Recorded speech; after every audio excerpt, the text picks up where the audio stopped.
Continuando con la unidad 4 de octavo grado, en esta oportunidad desarrollaremos la clase 2.2, ángulos correspondientes y ángulos alternos. Problema inicial. En el siguiente diagrama identifica, número 1, los ángulos que se encuentran entre las rectas L y M. Número 2, los ángulos que no están entre las rectas L y M.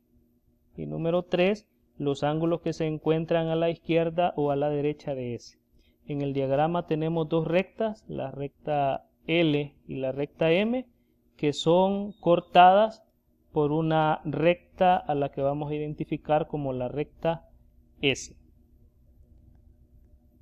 En el diagrama podemos observar 8 ángulos, el ángulo A, B, C y D, y los ángulos E, F, G y H.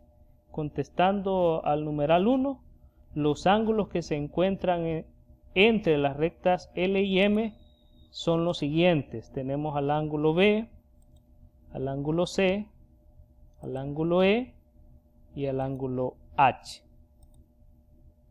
Ahora para el numeral 2, los ángulos que no están entre las rectas L y M, es decir, que se encuentran en la parte exterior de las rectas L y M, son los siguientes. Tenemos al ángulo A, al ángulo D, al ángulo F y al ángulo G. Tenemos acá identificados. Esos ángulos están fuera de las rectas L y M.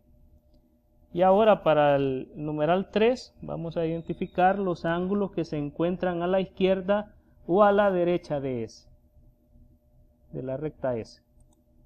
Identifiquemos primero los ángulos que se encuentran a la izquierda. Tenemos en primer lugar al ángulo A, al ángulo B, al ángulo E y al ángulo F.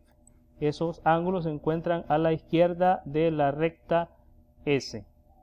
Ahora los ángulos que se encuentran a la derecha de S son los ángulos D, C, H y G.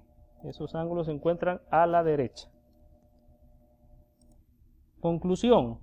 Los ángulos que se identificaron reciben nombres especiales según la posición respecto a las rectas que los forman, tal como se muestra a continuación. Veamos esta información que tenemos en este cuadro. Nos dice que a la recta que corta a dos o más rectas se le llama secante. En la figura S es la secante. Noten, tenemos dos rectas, la recta L y la recta M, que son cortadas por la recta S. A la recta S le llamamos recta secante. Veamos que de los 8 ángulos que se forman al cortar dos rectas por una recta secante, los ángulos internos serán aquellos que se encuentran en la parte interna, como su nombre lo indica, en la parte interna de las rectas L y M. Esos ángulos internos son el ángulo B, C, E y H. Los ángulos externos serán aquellos que se encuentran en la parte exterior de la recta L y M. Para el caso son los ángulos A, D, F y G. Los ángulos correspondientes son las parejas de ángulos que están a un mismo lado de la recta secante y a un mismo lado de la recta L y la recta M, respectivamente. Tenemos acá, por ejemplo, que la primera pareja de ángulos correspondientes es el ángulo A y el ángulo E. Notemos que el ángulo A y el ángulo E se encuentran a un mismo lado de la recta S. Los dos se encuentran a la izquierda.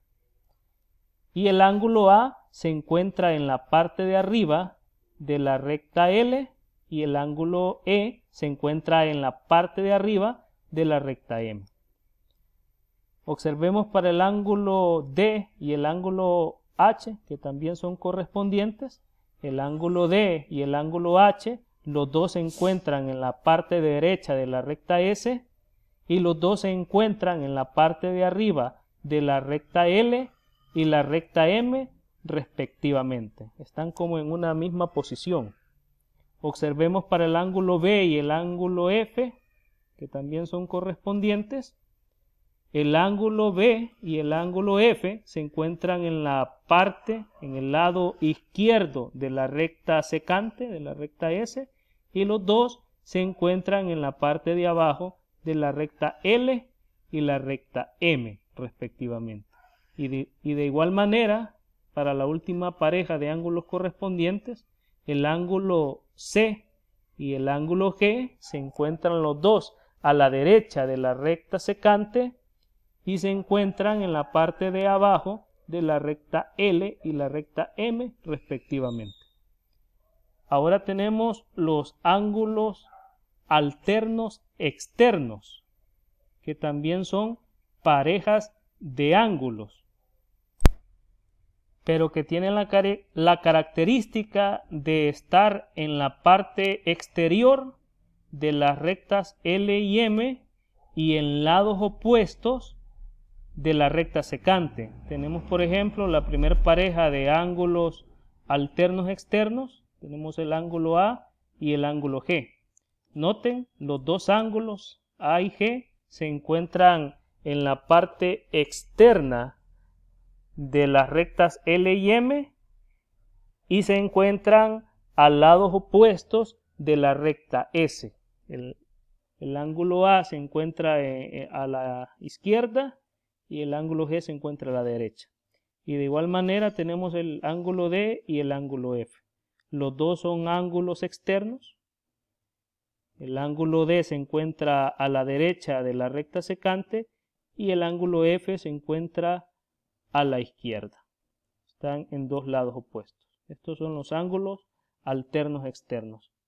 Y los ángulos alternos internos son aquellos que se encuentran en la parte interior entre la recta L y M y que están en lados opuestos de la recta secante. Tenemos, por ejemplo, la primera pareja de ángulos alternos internos es el ángulo B y el ángulo H. Notemos, los dos son ángulos internos y se encuentran en lados opuestos de la recta secante. El ángulo B está a la izquierda, mientras que el ángulo H está a la derecha. Y de igual forma, la otra pareja, que es el ángulo C y el ángulo E. Los dos son ángulos internos y están en lados opuestos de la recta secante. El ángulo C está a la derecha y el ángulo E está a la izquierda. Estos son los ejercicios que ustedes tienen que desarrollar en su cuaderno de clase. Para cada uno de ellos tienen que indicar los ángulos internos, externos, alternos internos, alternos externos y correspondientes. Traten de resolverlo en su cuaderno de clase y luego, para que ustedes se puedan autoevaluar, les dejo acá las respuestas. Tenemos acá las respuestas para cada uno de ellos. Bueno, es todo por esta clase. Gracias por su atención.